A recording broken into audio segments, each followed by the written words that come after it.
like a ghost. Camille stood perfectly still next to her black Mercedes, her hand frozen on the door handle, unable to move or breathe. She had just returned from a 14-hour workday, exhausted and looking forward to going home, when she heard the voice. "Girl, you should see this car." The woman's voice bounced off the garage walls, sharp and excited. A Rolls-Royce Cullinan, black with cream leather interior. Derek had it delivered this morning with a giant red bow on top. Camille's heart stopped. Derek. Her husband's name coming from a stranger's mouth in her company's parking garage. "I posted it everywhere," the voice continued, getting closer. Heels clicked against concrete. "His wife probably drives some basic car while I'm out here in luxury. He told me she doesn't appreciate him, that she's always busy with work and ignores him. Poor baby needed someone who actually pays attention to him." The laughter that followed felt like broken glass in Camille's chest. She pressed herself against her car, hidden behind a thick concrete pillar, invisible to the woman who was destroying her life without even knowing she was there. The best part? He used his business account. Told me he runs this huge automotive company. Girl, we're talking millions. And she has no idea he's been taking care of me for 2 years now. 2 years. The number hit Camille like a physical blow. 2 years of lies. 2 years of betrayal. 2 years of her working herself to exhaustion while her husband bought luxury cars for another woman. "Wait, let me send you a picture," the voice said, stopping just on the other side of the pillar where Camille hid. "You can see the building behind it. This is where his company is headquartered. Sterling Automotive Solutions. He's the CEO or owner or something. Either way, the man has money, and he's not afraid to spend it on me." Camille felt dizzy. Sterling Automotive Solutions. Her company. The company she had built from nothing, starting in a tiny garage 12 years ago with one employee and a dream. The company she had sacrificed everything for, worked every weekend, missed every vacation, poured her entire soul into creating. And this woman thought it belonged to Derek. "His wife's name is Camille or something boring like that," the voice continued, dripping with mockery. "He says she's always stressed, always working, no fun at all. Honestly, I don't know why he married her. Probably before he made all this money. Now he's stuck with her while he really wants to be with me." The woman's heels clicked away, her laughter echoing through the garage until the elevator doors closed and silence returned. Camille stood there for 10 minutes, maybe 20, unable to move. Her legs felt like water. Her hands shook so badly she dropped her keys twice trying to unlock her car door. When she finally got inside, she looked at herself in the rearview mirror. Her reflection showed a beautiful African-American woman with exhausted eyes, her hair pulled back in a neat bun, her expensive but practical suit wrinkled from the long day. She looked successful. She looked tired. She looked like someone who had been betrayed for 2 years without knowing it. Camille's phone buzzed. A text from Derek. "Working late again? There's leftover pizza in the fridge. Don't wait up for me. Love you." She stared at the message until the words blurred. "Love you." 2 words that now meant absolutely nothing. Her hands moved automatically, pulling up her banking app. Their joint account, the one she had added him to 5 years ago because he said it made him feel like they were a real team, showed a withdrawal from this morning. $50,000. The memo line read, "Personal expense. $50,000 for a car for his mistress." Money she had earned through 16-hour days, difficult negotiations and countless sacrifices. Money that was supposed to be building their future together. Money he had stolen to impress another woman. Camille scrolled further. There were dozens of withdrawals. Jewelry stores. Designer boutiques. Expensive restaurants she had never been to. 5,000 here. 10,000 there. 20,000 for something listed as travel expenses. Her vision tunneled. The numbers kept adding up in her head. Hundreds of thousands of dollars gone, given to a woman who mocked her in parking garages. Another text from Derek. "Actually, I might be home late tonight too. Client dinner. You know how it is." She knew exactly how it was. There was no client dinner. There was Heather, the woman with the Rolls-Royce and the designer heels and the cruel laugh. The woman who thought Derek was successful. The woman who had no idea that every expensive gift she received was bought with Camille's money. Camille put her phone down and started her car. The engine hummed quietly, a sound she usually found comforting. She had chosen this Mercedes herself 3 years ago, something reliable and professional for business meetings.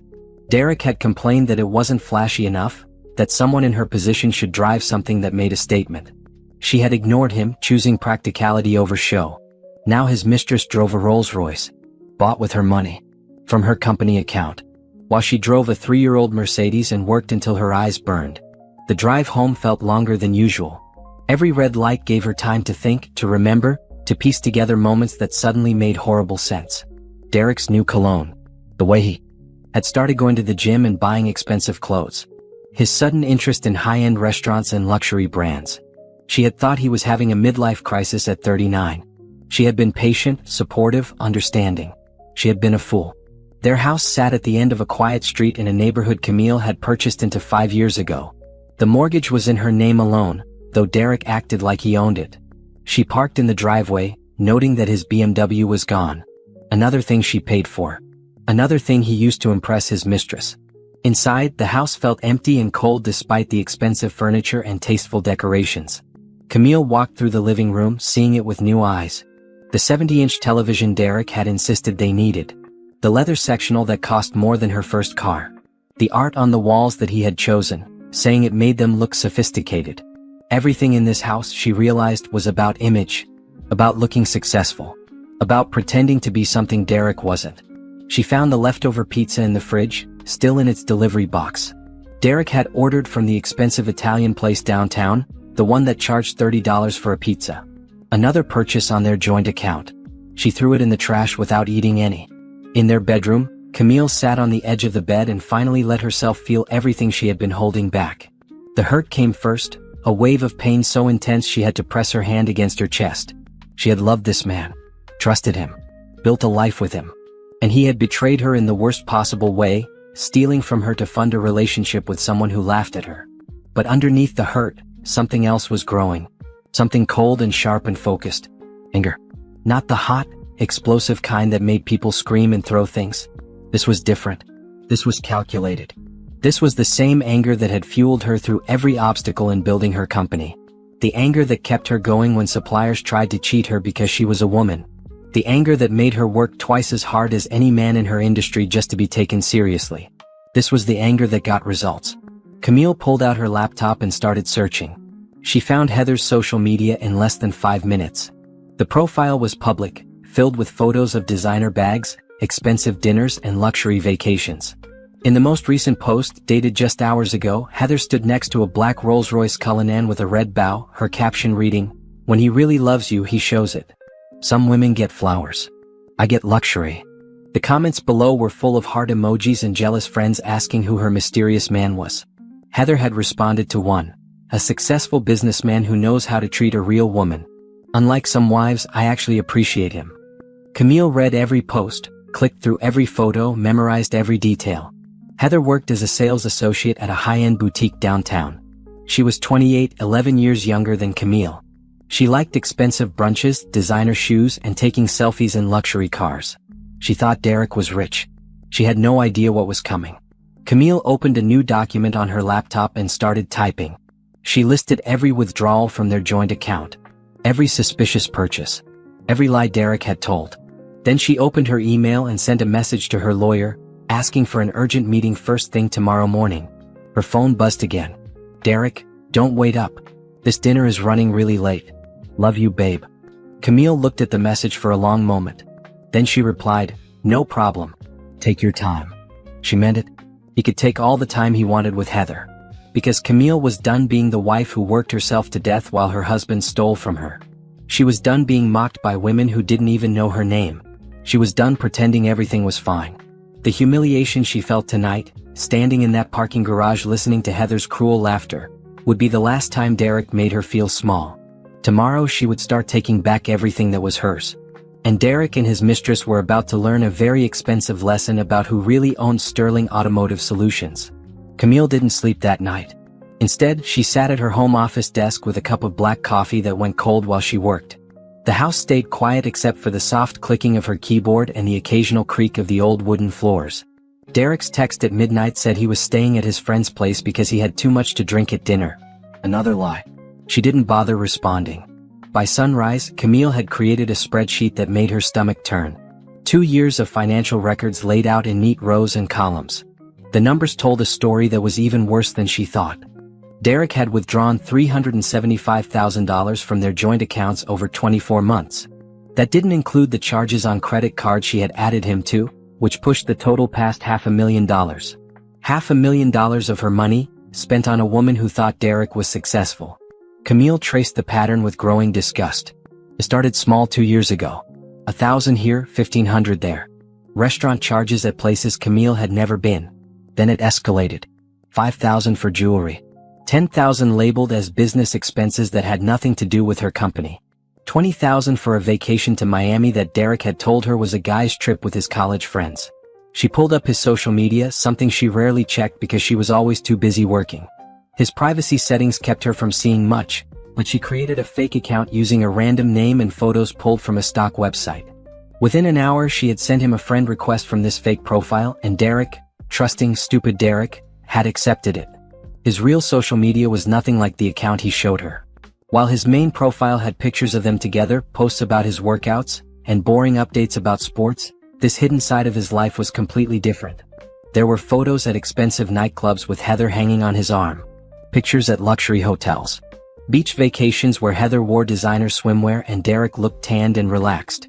In one photo from 6 months ago, they stood in front of the Eiffel Tower. Heather's caption read, "Paris with my love. He says we'll come back for our honeymoon someday." The post had 63 likes and comments from friends saying things like, "You two are perfect together," and "He better put a ring on it soon." Camille's hands clenched into fists. Paris. Derek had told her he couldn't go with her to a business conference in Los Angeles last year because he needed to stay home and handle some personal matters. Personal matters that apparently involved flying his mistress to France on Camille's money. She kept scrolling, each image another punch to her chest. Derek and Heather at a basketball game in courtside seats. Derek and Heather at a fancy steakhouse with a bottle of wine that probably cost more than most people's weekly salary. Derek and Heather on a yacht, both holding champagne glasses and smiling at the camera like they didn't have a care in the world. The comments on these posts made everything worse. Derek's friends, men Camille had met at barbecues and holiday parties, men who had shaken her hand and smiled at her, were commenting on these photos. "Looking good, bro? That's what I'm talking about. Living your best life." They all knew. Derek's entire friend group knew he had a mistress, and none of them had said a word to Camille. They had come to her house, eaten her food, and stayed silent while Derek made a fool of her. At 7 in the morning, Camille showered and dressed in her sharpest navy blue suit. She applied her makeup with careful precision, making sure she looked powerful and in control. By 8, she was sitting in her lawyer's office. Monica Bradford had been Camille's attorney for 8 years. She was a sharp woman in her 50s who had built her reputation destroying unfaithful spouses in divorce court. Her office walls were covered in degrees and awards, but the thing Camille appreciated most was the box of tissues on her desk that Monica never mentioned and never moved. "Tell me everything," Monica said, her pen already moving across a legal pad. Camille laid it all out. The overheard conversation in the parking garage, the financial records, the social media posts, the lies spanning 2 years. Monica listened without interrupting, her expression growing darker with each detail. "He's been committing financial fraud," Monica said when Camille finished. "Withdrawing money from business accounts for personal use without your consent as the sole owner. That's embezzlement. The personal withdrawals from joint accounts are different, but we can argue financial infidelity and demand full reimbursement in the divorce settlement." "I want more than reimbursement," Camille said, her voice steady. "I want him to understand exactly what he's done. I want him to lose everything just like he tried to take everything from me." Monica smiled, and it wasn't a kind expression. "Then we need to be strategic. Don't confront him yet. We need to document everything, move your assets to protected accounts, and remove his access to your business completely. Can you pretend things are normal for a few more days?" Camille thought about Heather's laugh echoing through the parking garage. She thought about Derek's text messages filled with lies. She thought about 2 years of betrayal while she worked herself to exhaustion. "I can pretend for as long as it takes," she said. The next week was the hardest of Camille's life. She went to work every day, smiled at meetings, made decisions about her company, and came home to have dinner with Derek like nothing had changed. He kissed her on the cheek and asked about her day. She responded with generic answers while her mind calculated every lie he told her. "How was your day?" she asked on Wednesday night, setting down plates of pasta she had forced herself to cook. "Long," Derek said, scrolling through his phone. "Had back-to-back meetings all afternoon. This new client is demanding, but the commission will be worth it." There was no new client. Camille knew because she had started tracking his location using the phone plan she paid for. Derek had spent his afternoon at Heather's apartment across town, leaving at 6 to make it home for dinner. "That sounds stressful," Camille said, taking a bite of pasta she couldn't taste. "You know how it is in sales," Derek continued. "Always hustling, always pushing for the next deal. Someone has to keep money coming in, right?" The casual cruelty of that statement almost broke her careful composure. Someone has to keep money coming in. As if Derek contributed anything. As if his fake sales job, a position at a company where he barely showed up and certainly never closed any significant deals, was supporting their lifestyle. As if Camille's 12-hour days building an empire meant nothing. "Right," she said softly, watching him shovel pasta into his mouth while texting someone under the table. "Probably Heather." Behind the scenes, Camille was moving like a chess master. She met with her accountant, a precise man named George who had managed her company finances since the beginning. Together, they created a new corporate structure that removed Derek's name from everything. "He was never actually on the ownership papers," George explained, adjusting his glasses. "You added him as an authorized user on some accounts, but he has no legal claim to the company itself. We just need to revoke that authorization." "Do it," Camille said. "All of it. Every account, every card, every access point." "What about the joint personal accounts?" George asked carefully. "Leave those for now," Camille said. "I want him to think everything is normal. But move my assets into new accounts in my name only. Protect everything I've worked for." George nodded and got to work. By Friday, Camille's business was a fortress. Derek's access had been quietly revoked from every system. He could no longer withdraw from company accounts, use company credit cards, or access any financial information. But because he rarely checked these things, why would he when money just appeared whenever he wanted it? He didn't notice anything had changed. Camille also hired a private investigator, a woman named Tasha who came highly recommended. "I need documentation of everything," Camille told her. "Photos, videos, timeline of his activities. Everything that will hold up in court." Tasha was thorough. Within 3 days, she had produced a report that made Camille's anger burn even hotter. Derek and Heather had been on 4 vacations together in 2 years. They had a regular schedule. Derek would tell Camille he was working late or having guys' night, then spend the evening at Heather's apartment. On weekends when Camille was at work, he would take Heather shopping, buying her clothes and jewelry with credit cards attached to Camille's accounts. The investigator's report included photos of Derek and Heather having dinner at expensive restaurants, kissing in parking lots, and walking hand in hand through shopping districts. There were screenshots of text messages where Derek complained about Camille being boring and cold, where he promised Heather they would be together permanently soon, where he said his wife was just a business arrangement he was stuck with. One text message made Camille's blood run cold. "Once I convince her to add me as part owner of her company, I'll divorce her and take half of everything. Then we can finally be together for real. Just need to be patient a little longer." He had been planning to steal her company. The business she built from nothing. The dream she had sacrificed everything for. Derek had been plotting to trick her into giving him ownership, then divorcing her and taking half. Camille sat in her office that Friday afternoon, reading those words over and over. The betrayal went so much deeper than an affair. This was calculated. This was planned. Derek had never loved her. He had only ever loved what she could give him. Her phone rang. Derek calling to say he would be home late again. Another lie. Another night with Heather. "No problem," Camille said, her voice sweet. "Take your time." She hung up and opened her laptop. Monica had sent over the first draft of divorce papers. They were brutal and beautiful. Camille read through every page, making notes and suggestions. They would file in 2 weeks, once every asset was protected and every piece of evidence was documented. But before that, Camille had one more thing to do. She needed to know exactly what Derek had told Heather about the company. She needed to understand how deep his lies went. And she had the perfect opportunity coming up. Next week, Sterling Automotive Solutions was hosting its annual charity gala, a huge event where the company showcased its latest innovations and raised money for automotive education programs. It was Camille's favorite event of the year, something she planned for months.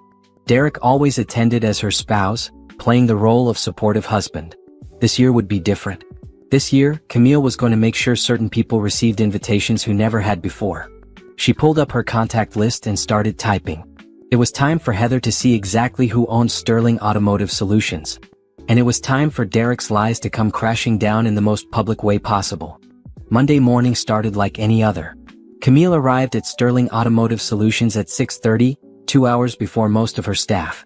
She liked these quiet mornings when the building was empty, when she could walk through her company and remember why she started this journey.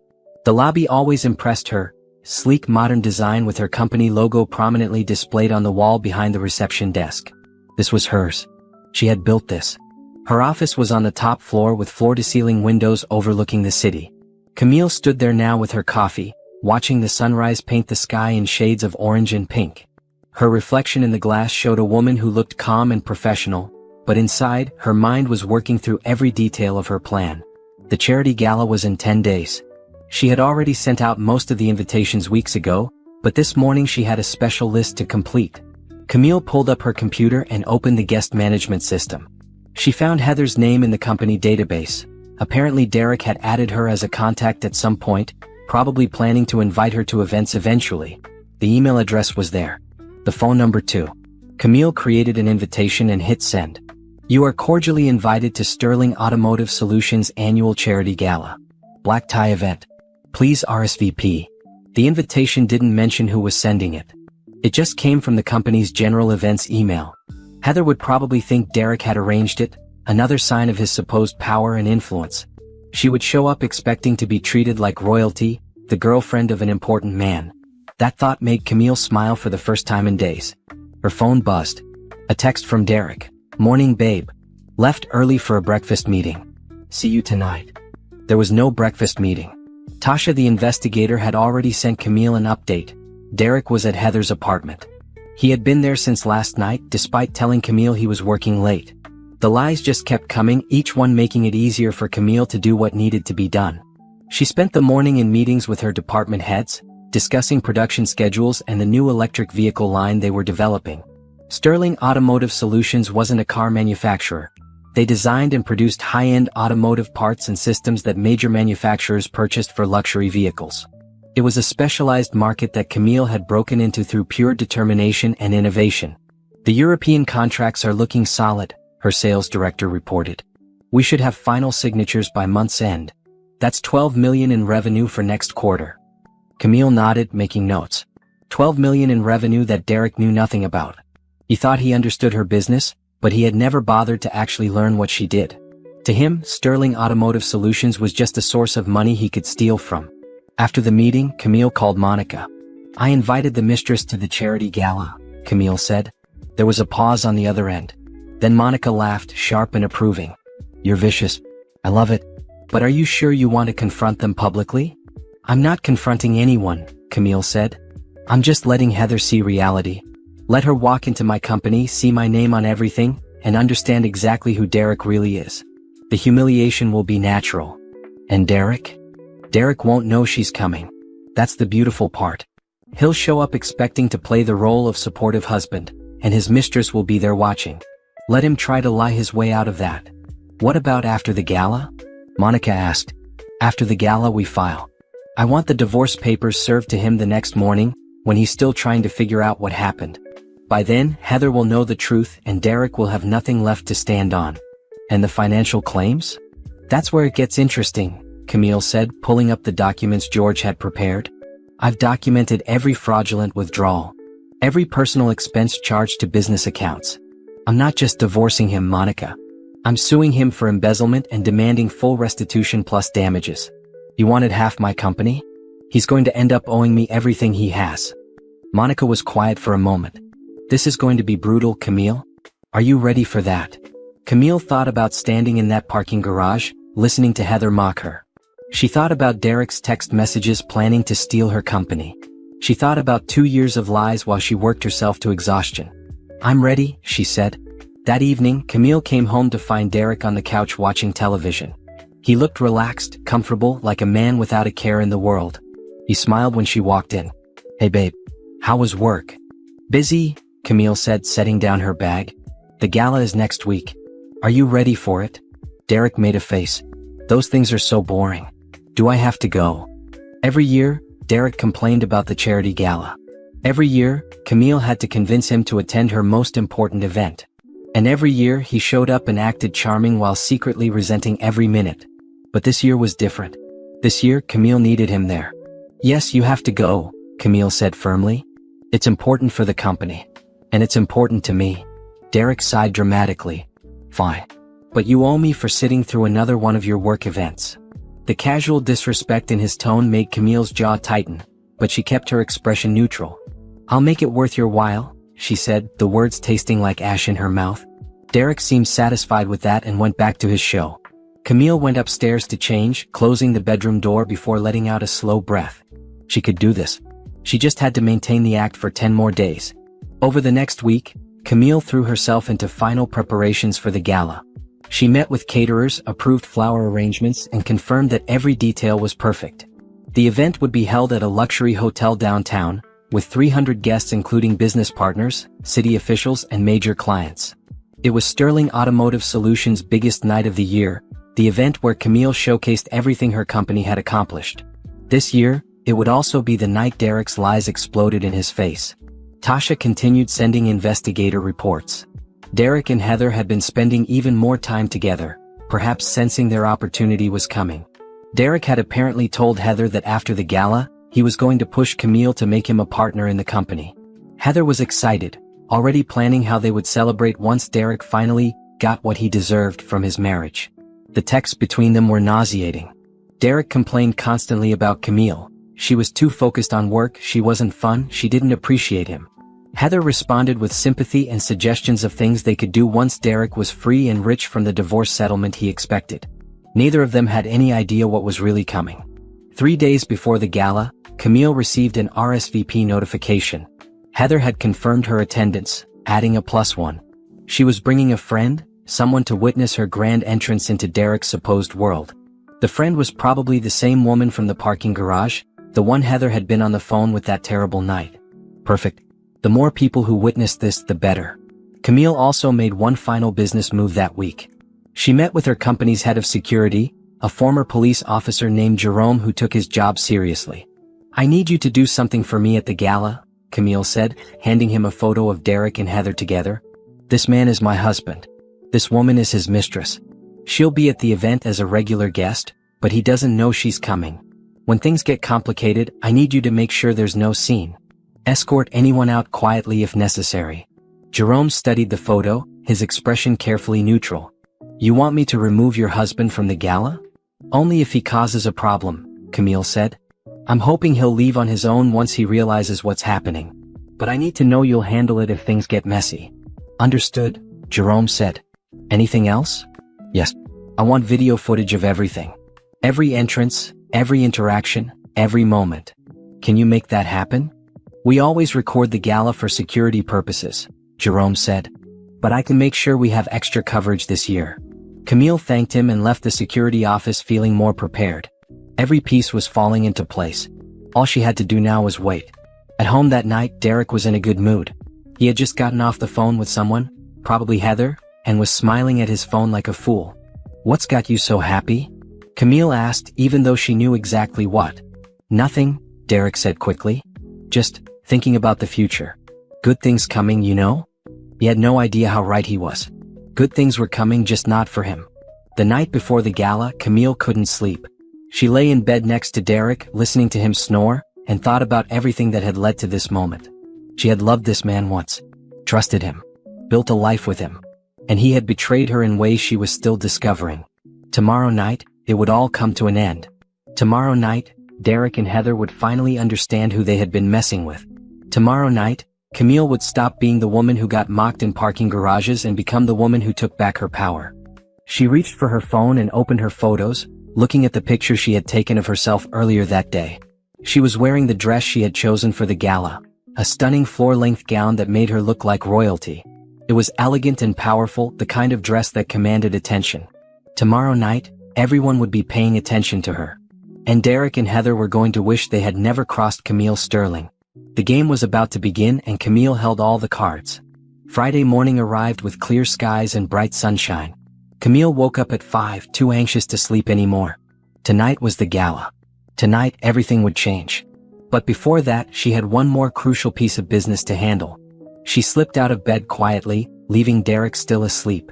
In her home office, she pulled up her laptop and reviewed the documents one final time.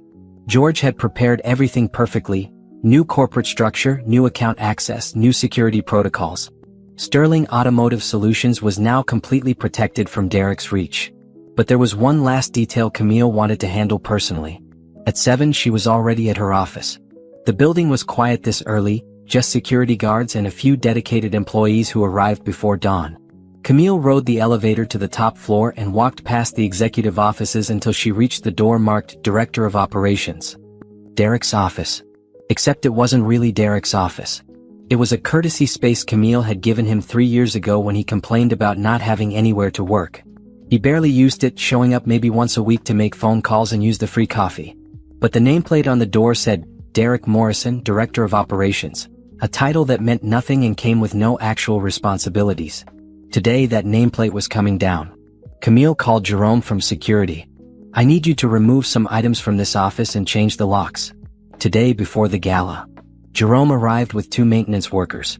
They started with the nameplate, unscrewing it from the door. Camille watched it come down with satisfaction. That fake title had let Derek pretend he was important, had given him credibility when he lied to Heather about his position in the company. Inside the office there wasn't much personal stuff. A few sports magazines.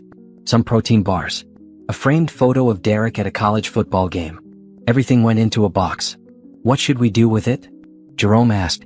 Storage for now, Camille said. He can collect it later if he wants it. The maintenance crew changed the locks and removed Derek's access card from the system. His keycard would no longer open any doors in this building. His login credentials for the company computer system were already disabled. George had handled that yesterday. By 8 in the morning, Derek Morrison no longer existed at Sterling Automotive Solutions. Camille returned to her office and started her normal workday, attending meetings and reviewing reports. Around 10 her assistant knocked on the door. There's someone here to see you, she said. She doesn't have an appointment, but she says it's important. Her name is Heather Preston. Camille's heart skipped. Heather was here? At the company? The gala wasn't until tonight. What was she doing showing up now? Send her in, Camille said calmly, even though her pulse was racing. A minute later Heather walked into her office. She was younger than Camille expected, maybe late 20s, with long blonde hair styled in perfect waves. She wore an expensive designer outfit, probably purchased with money Derek had stolen, and carried a handbag that cost more than most people's monthly rent. Heather looked around the office with obvious approval, taking in the expensive furniture, the view, the awards on the walls. She didn't recognize Camille. She had no idea who she was talking to. Can I help you?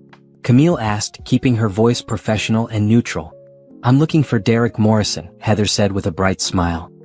He works here, but the receptionist said his office was closed. Something about moving offices? She said I should talk to you since you're the CEO. This was too perfect. Camille leaned back in her chair and studied the woman who had been sleeping with her husband for 2 years. Derek Morrison, Camille said slowly. What's your relationship with him? Heather's smile widened. I'm his girlfriend. Well, almost more than that, really. We've been together for a while now. He told me I should come by sometime and see where he works. I was in the area, so I thought I'd surprise him. I see, Camille said. And what did Derek tell you about his position here? He's the Director of Operations, Heather said proudly. Very important position. He helps run this whole company. He's been telling me about some big changes coming soon, actually. He might be getting promoted to partner. Every word felt like a slap, but Camille kept her expression neutral. Partner. That's interesting. Between you and me, Heather said, leaning forward like they were sharing secrets.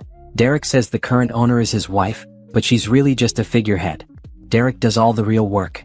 He's planning to buy her out soon and take full control. That's why I'm trying to be supportive, you know? Behind every successful man is a supportive woman. The audacity was breathtaking. Camille felt a cold fury settle in her chest, but she kept her voice level. Let me make sure I understand, Camille said. Derek told you he runs this company and that he's planning to buy out the owner? Exactly. Heather looked pleased that someone understood. His wife is nice, I guess, but she doesn't really get the business side of things. Derek says she got lucky early on, but now he has to fix all her mistakes. Once he takes over, he's promised we can finally be together openly. I'm actually really excited about it. Camille stood up and walked to the window, needing a moment to control her reaction. She looked down at the parking lot below, where she could see the black Rolls-Royce Cullinan that Derek had bought for this woman with stolen money. That's your car down there? Camille asked, pointing. The Rolls-Royce. Heather joined her at the window, beaming. Yes. Derek got it for me last week. Early birthday present. Isn't it gorgeous? He said a woman like me deserves to drive something special. A woman like you, Camille repeated softly. Someone who appreciates him, Heather said. Someone who doesn't just see him as a wallet or a convenience. We have a real connection, you know? Not like his marriage, which is basically just a business arrangement at this point. Camille turned to face her. I have some difficult news for you, Heather. Derek Morrison doesn't work here anymore. His office has been closed, and his position has been terminated. Heather's smile faltered. What? That can't be right. Derek would have told me. When was the last time you spoke to him about his work here? Yesterday, Heather said defensively. He was talking about meetings and contracts and all kinds of business stuff. Then Derek was lying to you, Camille said bluntly. There are no meetings. There are no contracts. Derek Morrison has never had any real authority in this company. The courtesy title he was given has been revoked, and he no longer has access to this building or any company resources. Heather's face went pale. You can't do that, Derek said. Derek said a lot of things that aren't true, Camille interrupted, including whatever he told you about buying out the owner. That's never going to happen because the owner of Sterling Automotive Solutions is not interested in selling. Not to Derek, not to anyone. Well, maybe you don't know what you're talking about, Heather snapped, her friendly tone disappearing. Derek told me the owner is his wife, some woman named Camille. Maybe I should talk to her instead. Camille walked back to her desk and picked up one of her business cards. She handed it to Heather and watched the color drain from her face as she read it. Camille Sterling, founder and CEO, Sterling Automotive Solutions. Heather stared at the card, then at Camille, then back at the card. Her mouth opened and closed without sound. That's right, Camille said quietly. I'm the wife. I'm the owner. And every dollar Derek spent on you, the car, the clothes, the jewelry, the vacations, all of it was stolen from me. From my company. From my accounts. No, Heather whispered. Derek said. Derek is a liar, Camille said flatly. He has no money. He has no power. He has no position here. Everything he told you was fiction designed to impress you. And everything he gave you was bought with money he embezzled from me. Heather backed toward the door, still clutching the business card. This is crazy. Derek loves me. He's leaving you. He told me. He told you whatever would keep you interested, Camille said. But the reality is that Derek is a fraud. And you, Heather, have been driving around in a car purchased with stolen funds. That makes you an accessory to his crimes. I didn't know. Heather's voice rose. I thought. You thought you were special, Camille said. You thought you had landed a rich, successful man who would take care of you. But you were wrong. And now you're going to face the consequences along with Derek. Heather turned and practically ran from the office. Camille watched her go, feeling a grim satisfaction. That hadn't been part of the plan, but it worked even better than the gala surprise would have. Heather now knew the truth, and she had hours to panic before tonight's event. Camille sat down at her desk and called Monica. Small change of plans, she said. Heather just showed up at my office looking for Derek. She knows everything now. How did she take it? Monica asked. About as well as you'd expect. Lots of denial. But the truth is sinking in. What about Derek? Does he know she was there? Camille checked her phone. No messages. Not yet. This is going to be interesting. What do you want to do about tonight? Everything proceeds as planned, Camille said firmly. Let Heather decide if she still wants to come to the gala knowing what she knows. Let Derek show up expecting a normal evening. I want to see how they both handle the pressure. After hanging up, Camille tried to focus on work, but her mind kept drifting to Heather's shocked face when she realized who Camille was.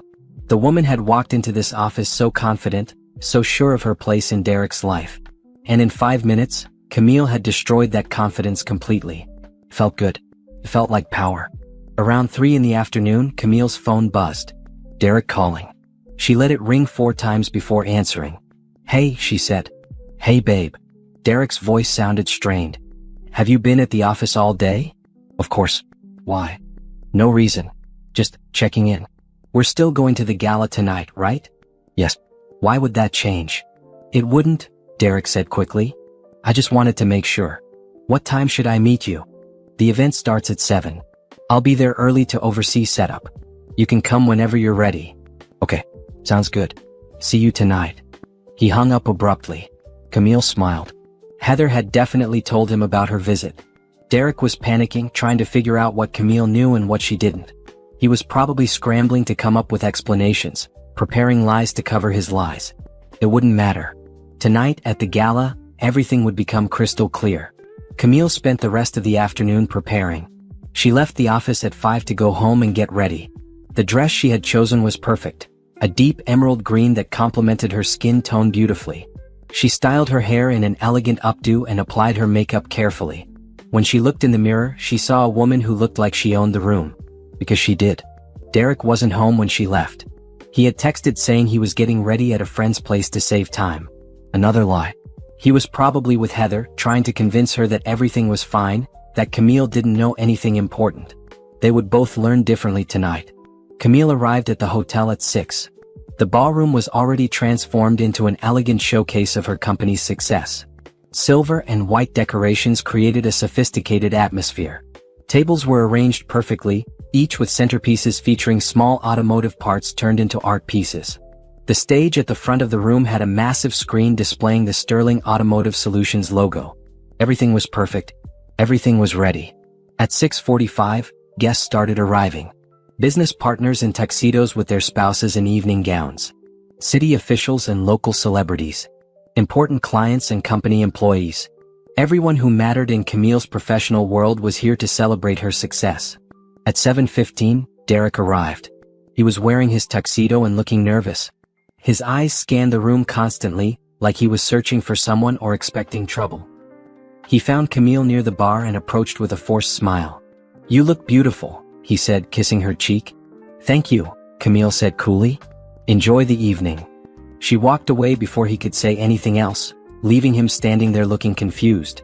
Let him wonder. Let him worry. At 7:30, Heather arrived. She was wearing a red dress that was too flashy for the elegant atmosphere. Her friend was with her, a woman in an equally inappropriate outfit. They stood in the entrance looking around with wide eyes, clearly overwhelmed by the scale and sophistication of the event. Then Heather spotted Derek across the room, standing with a group of Camille's business partners. She started walking toward him. Camille watched from a distance, waiting for the moment Derek realized his mistress was at his wife's gala. It took 30 seconds. Derek turned, saw Heather approaching, and his face went absolutely white. He looked around frantically, spotted Camille watching him, and froze. The evening was about to get very interesting. The ballroom fell into a strange kind of silence when Heather walked up to Derek. Conversations didn't stop exactly, but they shifted. People sensed drama the way they might notice a sudden drop in temperature. Camille watched from her position near the stage, a glass of champagne in her hand, as Derek's worst nightmare unfolded. "Derek." Heather's voice carried across the room, bright and cheerful and completely unaware of the social disaster she was creating. "I didn't know you'd be here. What a coincidence." Derek stood frozen between Heather and the group of business executives he had been talking to. His face had gone from white to red, sweat appearing on his forehead despite the cool air conditioning. He opened his mouth, but no words came out. One of the executives, a man named Harold who had partnered with Sterling Automotive for years, raised an eyebrow. "Friend of yours, Derek?" We. Derek stammered, looking desperately toward Camille. Camille stayed exactly where she was, sipping her champagne, watching. Heather finally seemed to notice something was wrong. Her smile faltered as she looked between Derek and the executives. "Is everything okay? Who are you?" Harold asked directly. "I'm Heather," she said, regaining some confidence. "Derek's girlfriend." The word hung in the air like smoke. Several nearby conversations actually did stop this time. People turned to look. Derek looked like he wanted the floor to open up and swallow him. "Girlfriend," Harold repeated, his tone making it clear he understood exactly what was happening. He glanced at Derek with open disgust, then looked around until he found Camille. "My apologies, Camille. I didn't realize your evening was going to include this kind of entertainment." He walked away from Derek, heading straight toward Camille. Two other executives from the group followed him, leaving Derek standing alone with Heather. "That was uncomfortable," Harold said quietly when he reached Camille. "I'm sorry you had to deal with that." "Don't be," Camille said calmly. "I invited her." Harold's eyes widened. "You what?" "I wanted her to see the truth," Camille explained. "She's been under the impression that Derek is someone important. Tonight she gets to learn differently." A slow smile spread across Harold's face. "You're vicious. I respect that." Across the room, Heather was starting to understand that something was very wrong. She grabbed Derek's arm, pulling him toward a quiet corner. Camille couldn't hear what they were saying, but Derek's body language screamed panic. He kept shaking his head, gesturing wildly, looking around like he was trapped. Heather's friend joined them, and the three of them formed a tense huddle. More people were noticing now, whispering behind their hands, pointing. Camille's employees looked confused. Most of them had no idea Derek was married to their boss. They had seen him around occasionally but assumed he was just some associate. Jerome from security appeared at Camille's elbow. "Do you want me to escort them out?" "Not yet," Camille said. "Let them stay a little longer. I want to make sure the lesson sticks." The evening continued around the drama. Dinner was served and people found their seats. Camille sat at the head table with her key executives and board members. Derek sat at a table near the back, alone. Heather and her friend had taken seats at a different table, looking increasingly uncomfortable as they realized everyone was staring at them. Halfway through dinner, Camille stood up to give her speech. The lights dimmed and a spotlight focused on the stage. She walked up confidently, every eye in the room on her. The massive screen behind her displayed Sterling Automotive Solutions logo, then shifted to show photos from the company's history. "Good evening, everyone," Camille began, her voice clear and strong. "Thank you all for being here tonight to celebrate 12 years of Sterling Automotive Solutions." She clicked to the next slide, showing a photo from the company's beginning, a tiny garage workshop where she had built her first prototype. 12 years ago, I started this company with nothing but an idea and a determination to succeed. I worked 16-hour days in that garage, learning everything I could about automotive engineering, business management, and manufacturing. When suppliers wouldn't take me seriously, I found new suppliers. When banks wouldn't give me loans, I saved every penny until I could fund myself. The slides continued, showing the company's growth. From that tiny garage to a small warehouse. From 5 employees to 50. From local clients to national contracts. "This company exists because I refused to give up," Camille continued. "Because I believed in my vision even when no one else did. Because I was willing to sacrifice everything to make it real." She paused, letting the weight of those words settle. In the audience, Derek had gone very still. Heather was whispering urgently to her friend. "Many people have tried to take credit for Sterling Automotive's success over the years," Camille said, her tone hardening slightly. "People who did none of the work but wanted all of the glory. People who saw my company as something they could exploit for their own benefit." The room was completely silent now. Everyone could feel the shift in Camille's tone. "But the truth is simple," she said firmly. "Sterling Automotive Solutions was built by me, is owned by me, and will always be mine alone. No one else has any claim to this company. No one else has contributed to its success in any meaningful way. And no one else deserves recognition for what I have accomplished." She clicked to a slide showing the company's current worth, a number that made several people gasp. $250 million in annual revenue. Offices in 4 states. Over 800 employees. International contracts with major automotive manufacturers worldwide. "This is what hard work looks like," Camille said. "This is what happens when you refuse to let other people steal your dreams. This is the result of 12 years of dedication, sacrifice, and unwavering focus." She clicked to the final slide, which showed her standing in front of the company headquarters, her name prominently displayed on the building. "I am Sterling Automotive Solutions," she said. "And I always have been." The applause that followed was thunderous.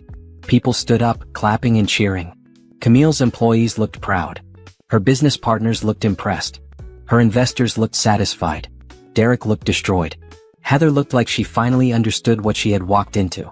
Camille descended from the stage and returned to her table, accepting congratulations from everyone around her. She didn't look at Derek. She didn't acknowledge Heather. She simply continued with her evening as if they didn't exist. During the dessert course, Heather stood up abruptly and rushed toward the exit. Her friend hurried after her, looking embarrassed. Through the floor-to-ceiling windows, Camille could see them in the hotel lobby, Heather crying while her friend tried to comfort her. Derek stayed in his seat, staring at his untouched plate. No one approached him. No one wanted to be associated with the man who had tried to steal credit from Camille Sterling. Around 9, the gala began winding down. People started saying their goodbyes, thanking Camille for a wonderful evening. She smiled and accepted their praise, playing the role of gracious host perfectly. Harold approached her one last time before leaving. "That was quite a statement you made tonight. Should we expect any other changes at Sterling Automotive?" "Several," Camille said. I'll be sending out announcements next week about new corporate structure and personnel changes. Derek Morrison will no longer be associated with the company in any capacity. Good, Harold said bluntly. He was always a leech. We all knew it. I'm glad you're finally cutting him loose. After Harold left, Jerome appeared again. The mistress left about 20 minutes ago. She was crying. Derek is still here sitting alone. What do you want me to do? Nothing, Camille said. Let him sit there. Let him feel the weight of what he's lost.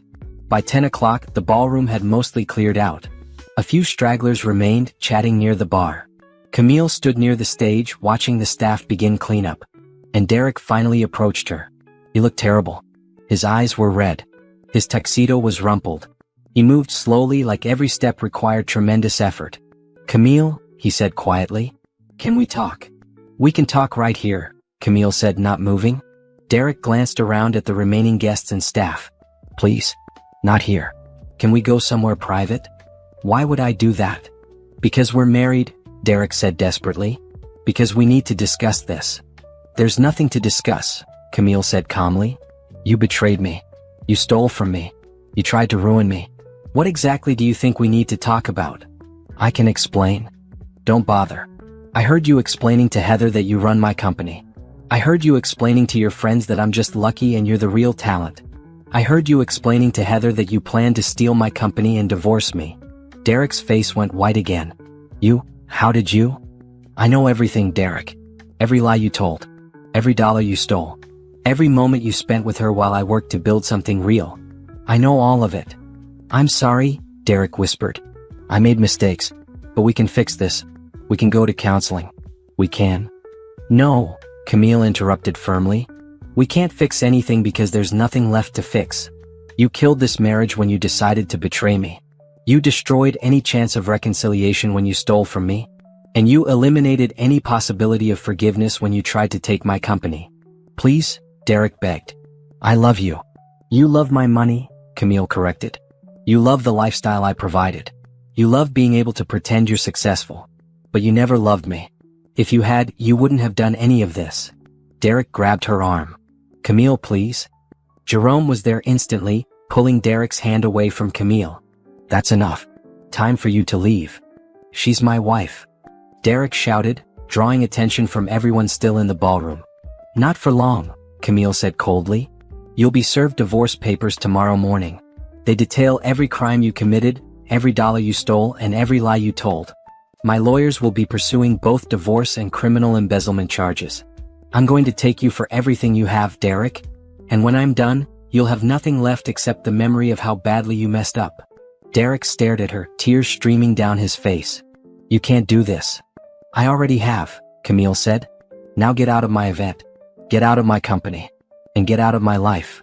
Jerome and another security guard escorted Derek out of the ballroom. He went without further resistance, his shoulders slumped in defeat. Camille watched him go without a trace of sympathy. When the doors closed behind him, she let out a slow breath. It was done. The performance was over. Derek knew the truth. Heather knew the truth. Everyone who mattered knew the truth. Camille Sterling had taken back her power, and she was never giving it away again. Saturday morning arrived too early. Camille had barely slept, her mind replaying every moment of the gala. But she was awake at 5 anyway, energized despite her exhaustion. Today was the day everything became official. Today Derek would be served divorce papers. Today the legal battle began. She made coffee and sat in her home office, still wearing her pajamas, watching the sun rise through the window. The house was quiet. Derek hadn't come home last night. She didn't know where he had gone and didn't care. At 8 in the morning, Monica called. The process server is on his way to the address you provided. Should arrive around 9. Perfect, Camille said. What about the embezzlement charges? Filed with the district attorney's office yesterday afternoon. They're reviewing the evidence now. Given the amount involved and the clear documentation, they'll likely move forward with criminal charges. Criminal charges. Derek wouldn't just be divorced and broke. He would have a criminal record. The thought should have made Camille feel guilty, but it didn't. Derek had stolen over $500,000 from her. He deserved every consequence coming his way. What about Heather? Camille asked. The cease and desist letter was delivered this morning, Monica said. She has 72 hours to return the Rolls-Royce and all other items purchased with your funds. If she refuses, we'll pursue civil action. She'll return everything, Camille predicted.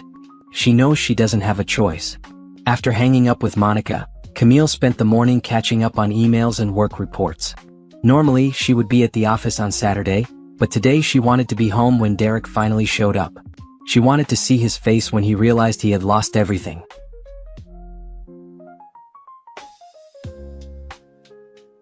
At 6, Derek's phone must have run out of battery or he gave up, because he started his car and drove away. Camille watched the taillights disappear and felt nothing. Sunday was quieter. Camille spent the day at home, deliberately not checking her phone or thinking about Derek. She read a book, watched television, and took a long bath. Self-care, her therapist would have called it. Camille called it survival. Monday morning brought new developments. Monica called with news. Derek's lawyer contacted me. They want to negotiate. Negotiate what? Camille asked. Everything. The settlement amount. The criminal charges. They're offering full repayment over time if you'll drop the embezzlement case. Tell them no, Camille said immediately. Full repayment now, not over time. And I'm not dropping the criminal charges. He doesn't have that kind of money, Camille. His lawyer made that very clear. Then he can sell everything he owns. His car, his clothes, his watch collection. Everything. I don't care how he gets the money. He stole from me and I want it back. Monica was quiet for a moment. This is going to destroy him completely. You understand that, right? He'll be bankrupt and potentially facing jail time. Good, Camille said firmly. He tried to destroy me. Turnabout is fair play. Tuesday brought more news. The district attorney's office had officially filed criminal charges against Derek for embezzlement. He would have to appear in court within 30 days. The news made local headlines. Local man charged with embezzling from wife's successful company. Camille's phone started ringing with calls from reporters wanting comments. She ignored all of them. This wasn't about publicity. This was about justice. But the news had other effects. Derek's friends started distancing themselves from him. The men who had covered for his affair, who had congratulated him on his lifestyle, suddenly wanted nothing to do with him. He was toxic now, a criminal, someone who couldn't be trusted. Wednesday, Camille received a call from an unknown number. Against her better judgment, she answered. Camille? It was Heather, her voice small and scared. Please don't hang up. I should, Camille said. But I'll give you 2 minutes. I returned the car, Heather said quickly. And the jewelry. And the designer bags. Everything Derek gave me. It's all gone. I even quit my job because I can't afford to live here anymore without his money. Good, Camille said coldly. I just wanted you to know that I'm sorry, Heather continued. I didn't know he was stealing from you. I thought he was just rich. I thought he actually cared about me. But he lied to both of you, didn't he? Don't compare our situations, Camille said sharply. Derek didn't lie to you the way he lied to me. You were his mistress. I was his wife. We are not the same. I know, Heather whispered. I wanted to say I'm sorry. For what I said that night in the parking garage. I didn't know who you were. Yes, you did, Camille corrected. You knew I was Derek's wife. You just didn't care. You mocked me without knowing anything about me or my life. You laughed about stealing another woman's husband. Don't call me now looking for sympathy because your situation fell apart. She hung up and blocked that number too. Thursday, Derek's lawyer made another attempt to negotiate. This time, they offered 75% repayment and community service in exchange for dropping the criminal charges. Still no, Camille told Monica. He pays back 100% and the criminal case proceeds. No negotiation. His lawyer says he's planning to declare bankruptcy. Then he'll be bankrupt with a criminal record, Camille said. That's his choice. Friday evening, exactly 1 week after the gala, Camille received a final message from Derek. It came from a number she didn't recognize, so it got through before she could block it. You won. I've lost everything. My friends are gone. Heather won't talk to me. I'm probably going to jail. I have no money and no job. You destroyed my entire life. I hope you're happy. Camille read the message 3 times. Then she typed a response. You destroyed your own life when you decided to betray me. All I did was stop pretending I didn't notice. Good luck, Derek. You're going to need it. She sent the message, blocked the number, and deleted the entire conversation. That was the last communication she would ever have with Derek Morrison. It was finally over. The unraveling was complete. Derek had lost everything: his marriage, his access to money, his reputation, his freedom. He was facing criminal charges and bankruptcy. His mistress had abandoned him. His friends had turned their backs. And Camille? Camille had her company, her integrity, and her self-respect. She had taken back her power and refused to be a victim. The unraveling hadn't just been Derek's destruction. It had been Camille's liberation. 2 weeks after the gala, Sterling Automotive Solutions held its quarterly board meeting. Camille had scheduled it deliberately, knowing that the board members would want answers about the situation with Derek. She planned to give them those answers in a way that left no room for doubt about who controlled this company. The conference room on the top floor was designed to impress. A long mahogany table surrounded by leather chairs. Floor-to-ceiling windows offering views of the city. And at the head of the table, Camille's chair sat slightly elevated, a subtle but clear indicator of hierarchy. The board members arrived promptly at 9. These were serious people. Investors who had backed Sterling Automotive during its expansion, industry experts who advised on strategy, and the 3 senior executives who ran major departments. All of them had heard rumors about Derek. All of them wanted the truth. Camille let them settle into their seats before beginning. She stood at the head of the table, commanding the room with her presence. "Thank you all for being here," she said. "I know there's been a lot of speculation about recent events, so I want to address everything directly." She clicked a button, and the screen behind her lit up with a presentation title, Corporate Restructuring and Future Vision. 2 weeks ago, I discovered that Derek Morrison had been systematically embezzling funds from both my personal accounts and company resources, Camille stated bluntly. Over a 2-year period, he stole more than $500,000 to fund an affair and maintain a lifestyle far beyond his means. Shocked murmurs ran around the table.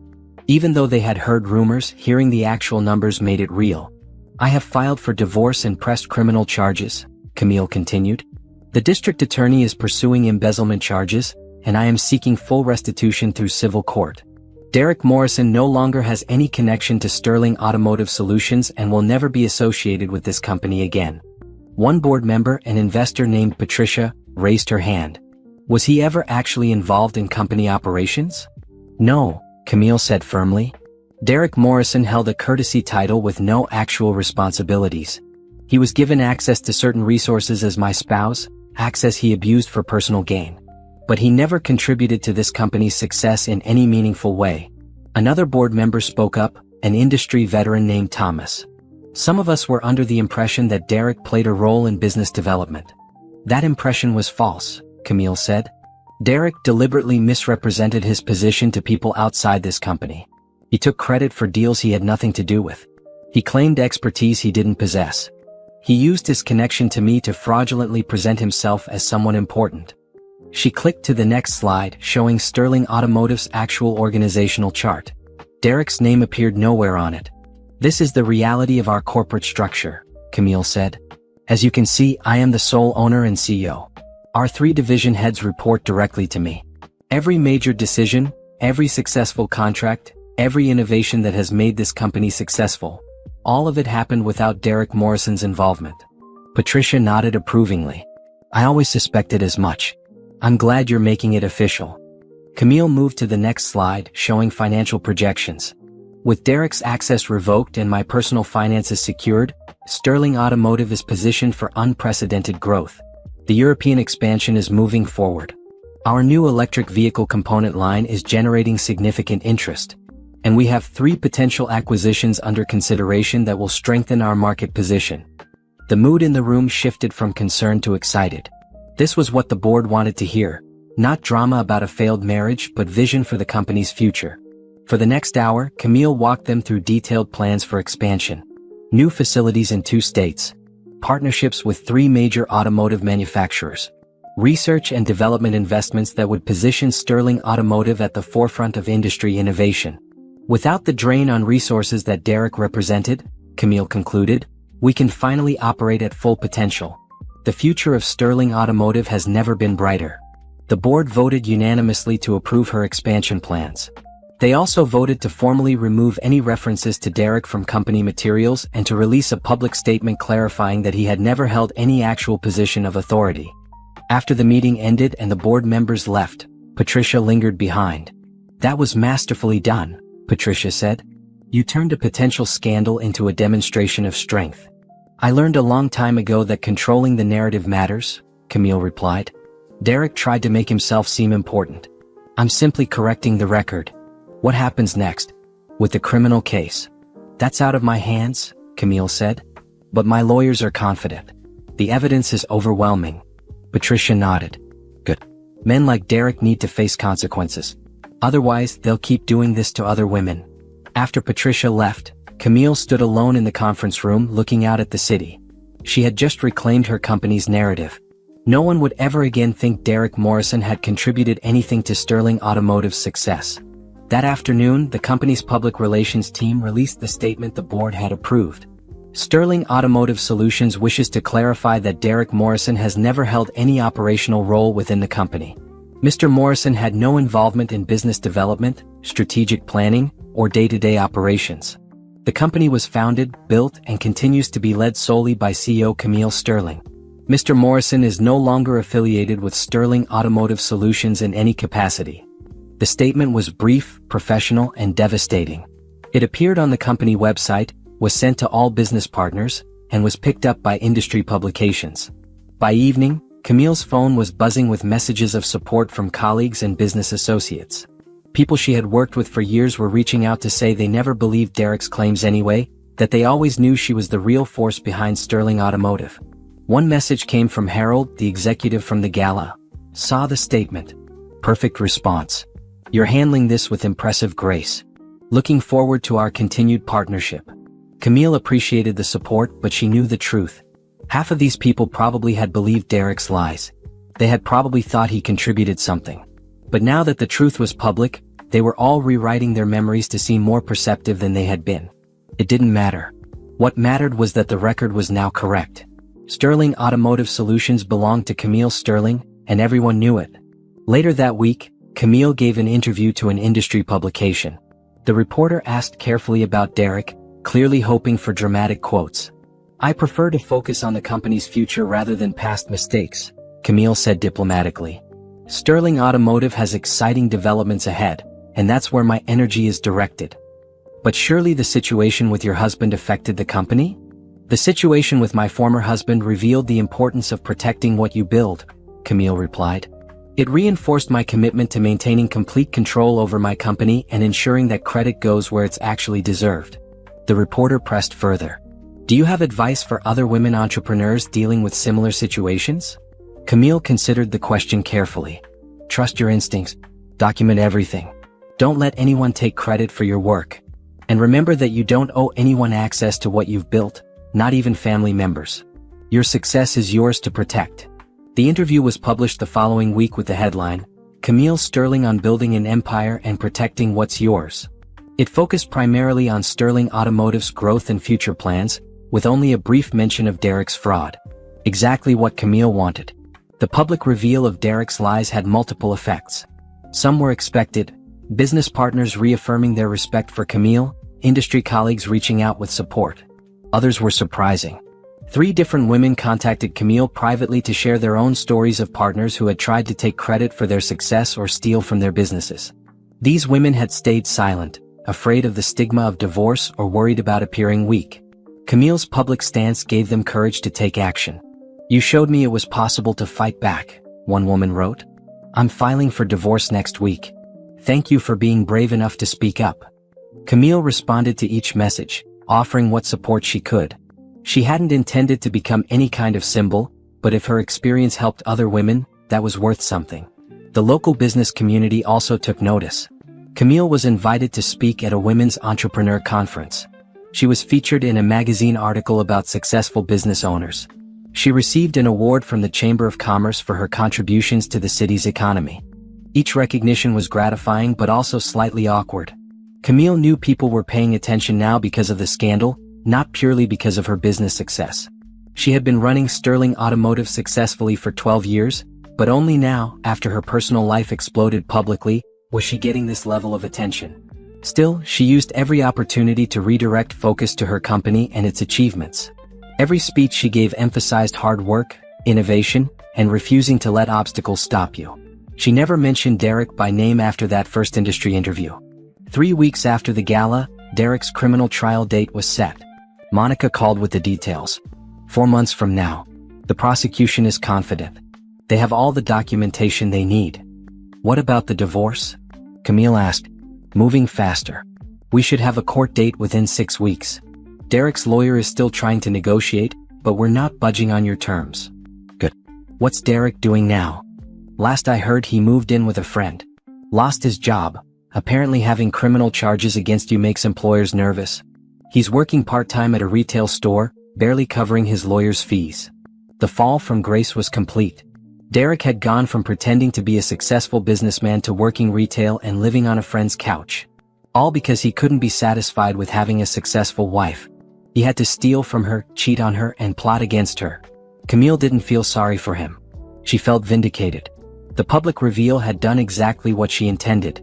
It had established the truth about Sterling Automotive Solutions. It had protected her reputation. And it had sent a clear message to anyone who might think about trying to take advantage of her in the future. Camille Sterling was not a woman to be messed with. And now everyone knew it. 6 weeks after the gala, Camille sat in a courtroom for her divorce hearing. The room was smaller than she expected, with plain walls and uncomfortable benches. She sat at one table with Monica, while Derek sat at another table with his lawyer, a tired-looking man named Gerald who had clearly taken this case out of desperation rather than confidence. Derek looked terrible. He had lost weight, his suit was wrinkled, and his eyes had dark circles under them. When he glanced at Camille, she saw no anger, just exhaustion. He looked like a man who had given up. The judge, a stern woman in her 60s named Judge Harrison, reviewed the case file with a disapproving expression. "This is quite a situation," Judge Harrison said, looking over her reading glasses at Derek. "Mr. Morrison, you're facing criminal embezzlement charges while simultaneously going through divorce proceedings. That's not a position I see often." "Yes, Your Honor," Derek said quietly. "Mrs. Sterling," the judge continued, turning to Camille. "You're seeking full dissolution of marriage, full restitution of funds totaling $547,000, and sole ownership of all marital assets. Is that correct?" "Yes, Your Honor," Camille said clearly. "The house, the vehicles, and all savings accounts are currently in my name alone.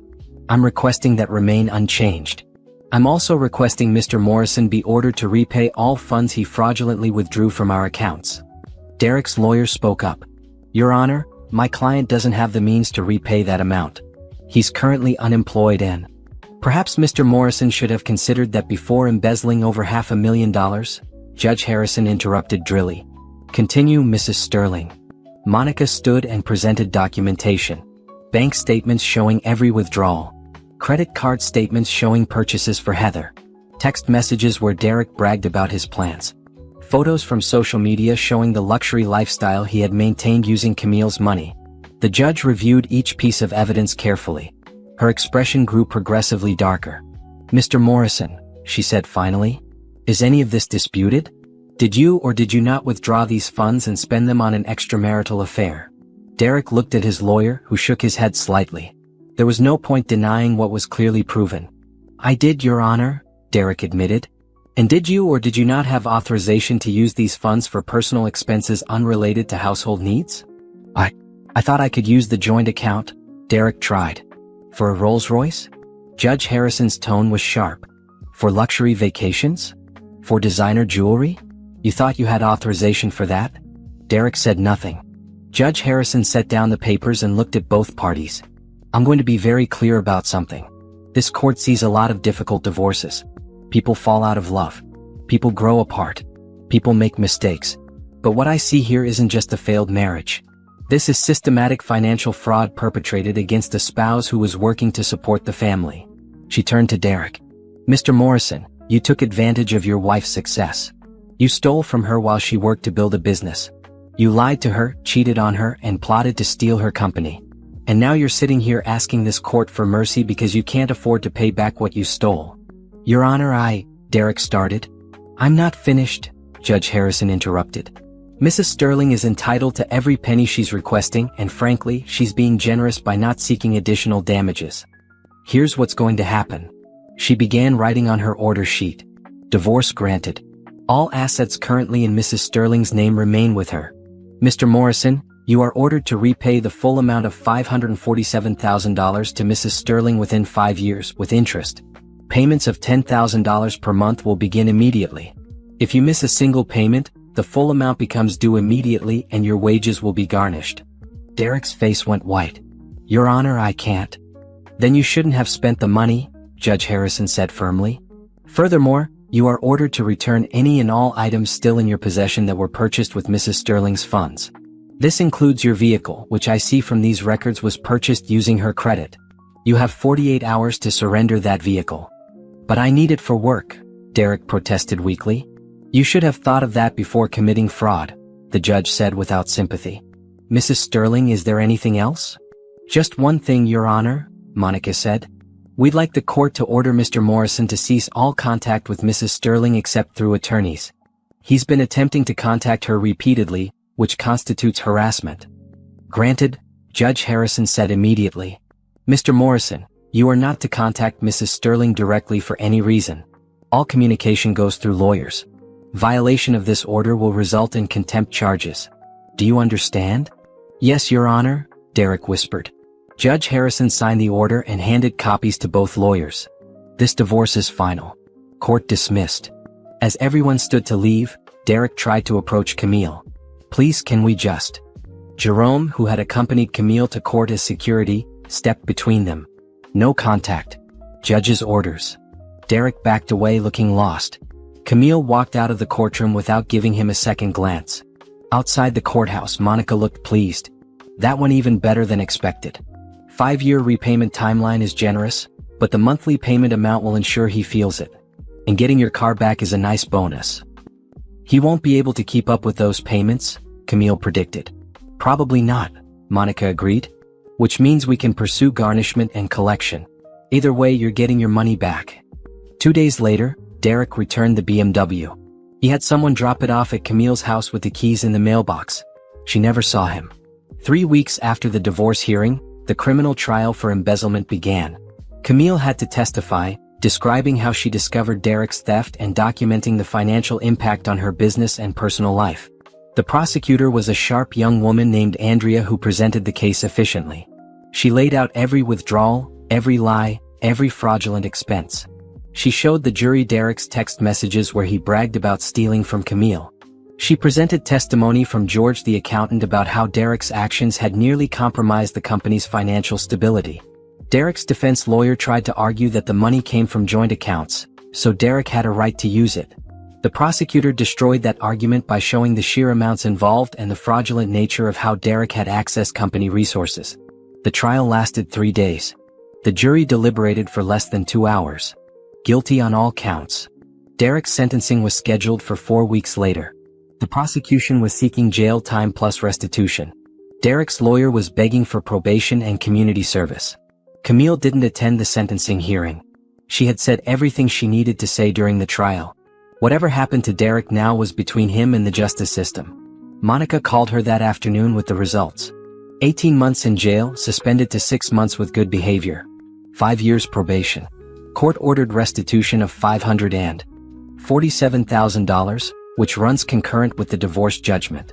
Basically, he got off light because this was his first offense. 6 months isn't light, Camille said. It's lighter than it could have been, Monica replied. But combined with the probation and the restitution order, he's going to be dealing with consequences for years. After Monica hung up, Camille sat quietly in her office, processing the information. Derek was going to jail. Not for long, but long enough to understand that actions have consequences. The legal strike had landed exactly as intended. That evening, Camille received an unexpected call from Patricia, the board member who had supported her throughout the divorce. I heard about the sentencing, Patricia said. How are you doing? I'm fine, Camille said honestly. This needed to happen. It did, Patricia agreed. But that doesn't mean it's easy. Even when you're doing the right thing, it can be emotionally complicated. Camille appreciated the acknowledgement. Everyone had been treating her like a warrior, someone who was purely strong and unaffected.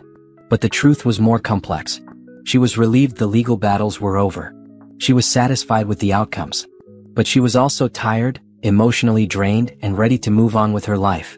Thank you for checking in, Camille said. It means a lot. You've handled this entire situation with remarkable grace, Patricia said. A lot of women would have just walked away quietly. You stood up for yourself and held Derek accountable. That takes courage. After ending the call, Camille allowed herself a rare moment of emotion. She had won every legal battle. Derek had been held accountable through both criminal and civil court. Justice had been served. But winning didn't erase the hurt. It didn't undo 2 years of betrayal. It didn't restore the trust Derek had destroyed.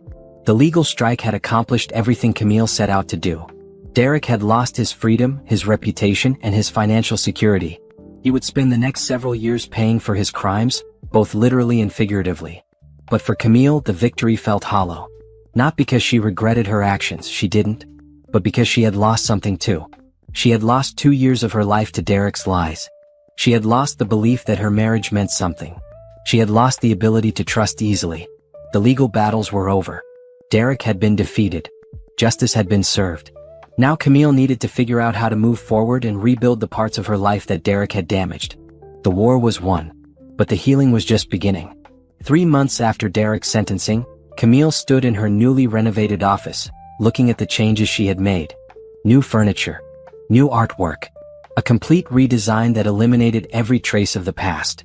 This space was hers now, unmarked by Derek's presence or anyone else's influence. Sterling Automotive Solutions had experienced unprecedented growth since the divorce. With Derek's theft exposed and stopped, Camille had been able to properly invest in expansion. The European contracts had come through, worth $15 million. The new electric vehicle component line was exceeding projections. 2 smaller companies had been acquired, strengthening Sterling Automotive's market position. The business was thriving. But that success came with unexpected complications. Camille's phone buzzed with a text from Monica. Derek's lawyer requesting meeting.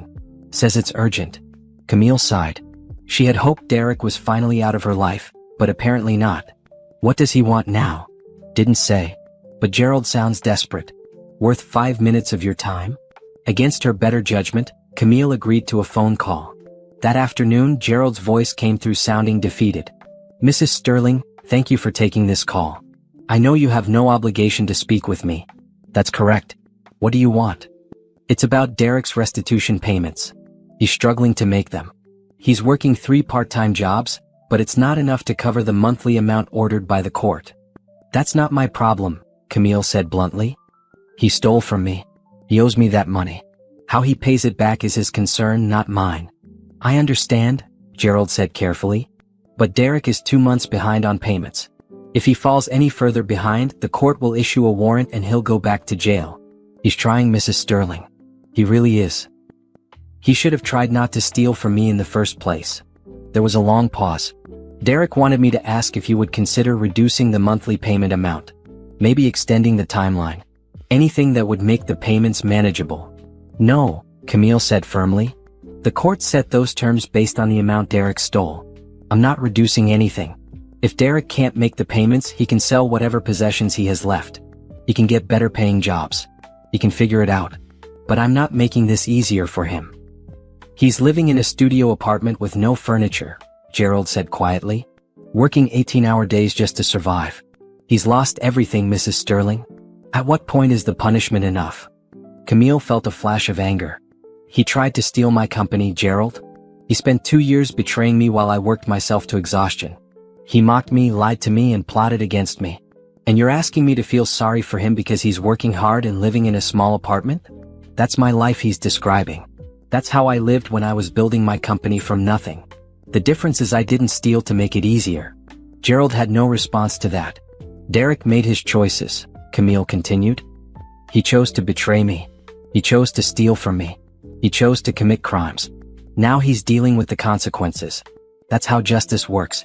Tell Derek the answer is no, and if he contacts me about this again, I'll report it as a violation of the no-contact order.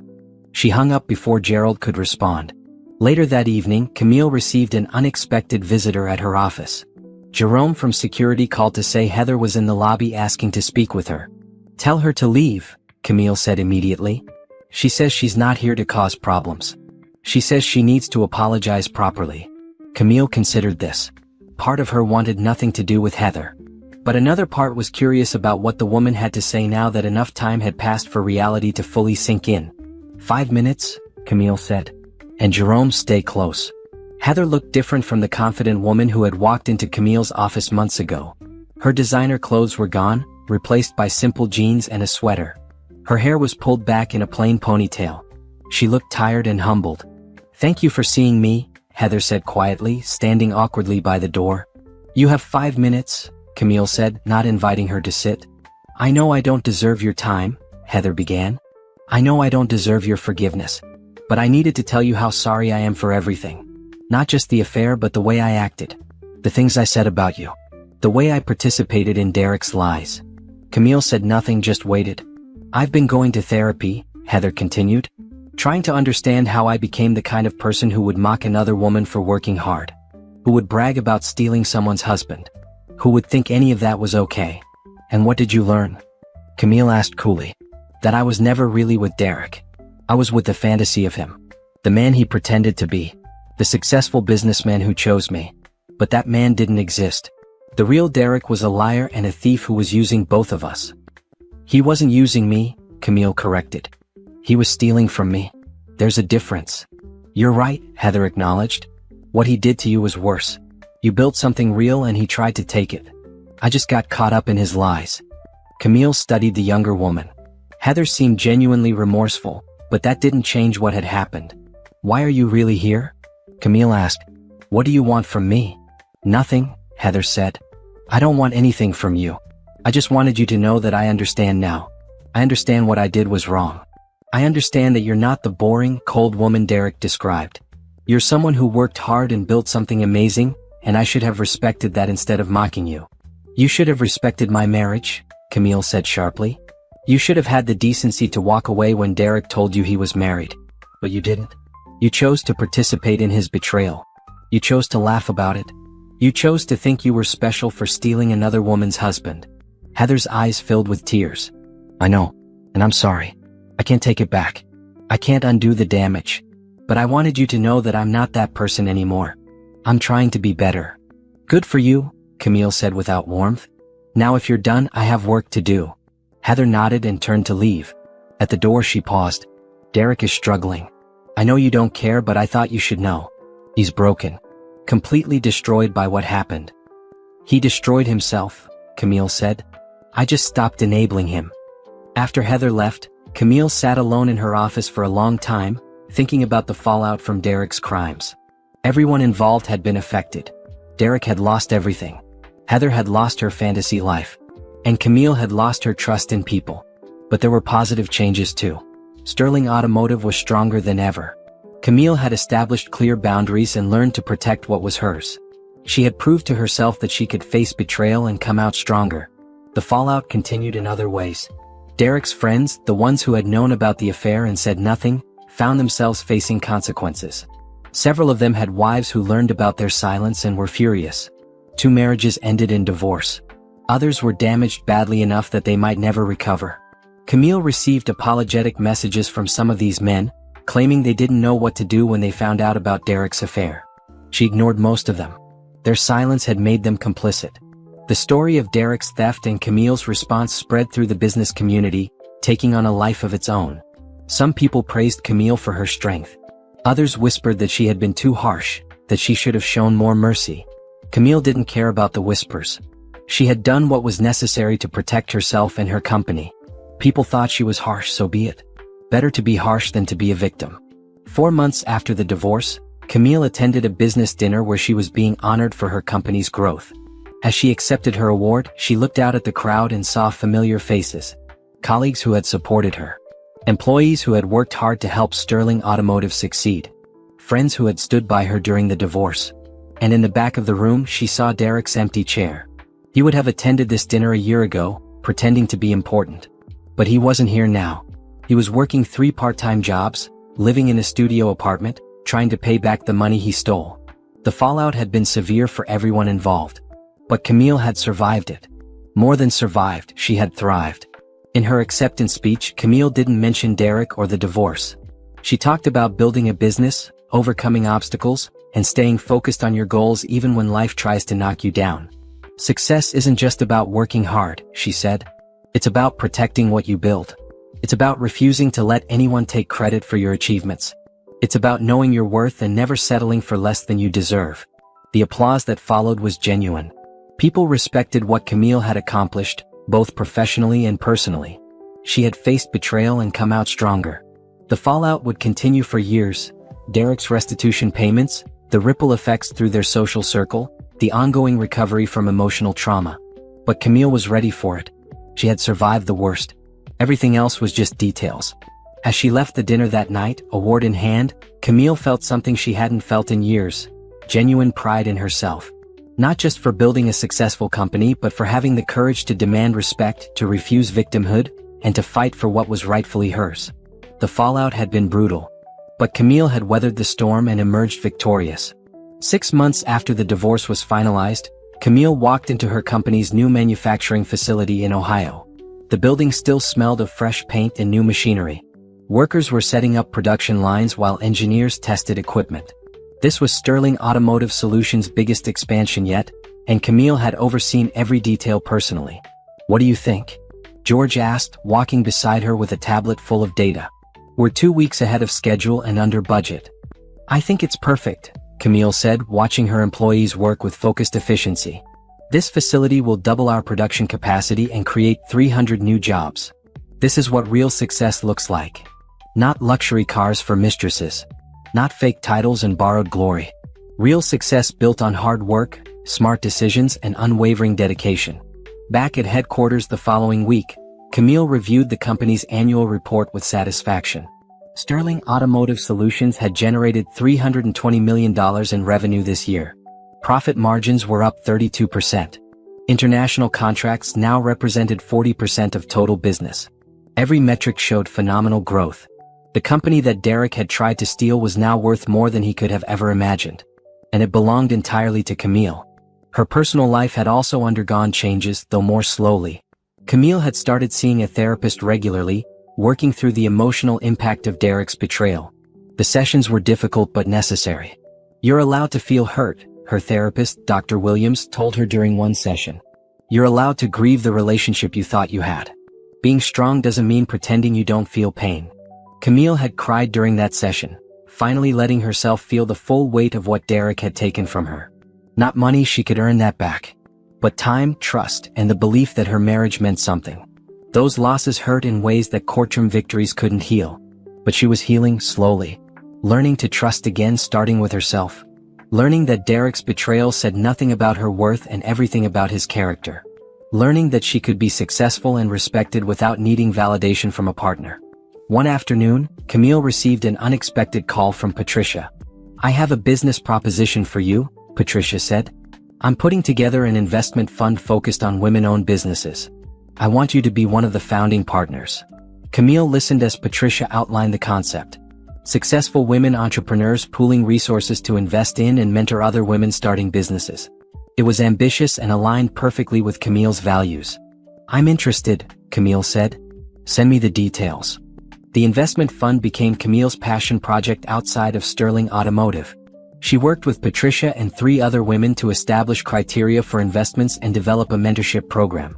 They launched 6 months later with $50 million in initial funding. The first business they invested in was a young woman's tech startup. The founder, a brilliant engineer named Brianna, reminded Camille of herself 12 years ago, hungry, determined, and willing to work harder than anyone else to succeed. "Why are you doing this?" Brianna asked during their first mentorship meeting. "You don't know me.